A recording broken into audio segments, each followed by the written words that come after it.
Hi, welcome back on Do It Yourself channel. Today I'm going to show you how to enable it or disable it auto rotate of your screen.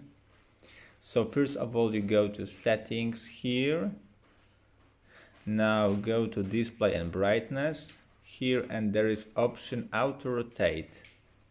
You can enable it or disable by clicking it. If there is a green option, it is enable it.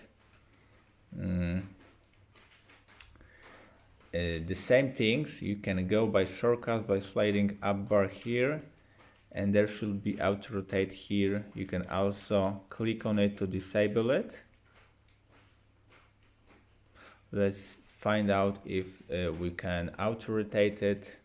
If the home screen is auto rotated, no.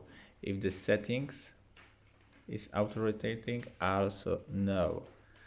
But I think the many of things here like Chrome gonna be auto rotating here. Yes, as you see, we can auto rotating.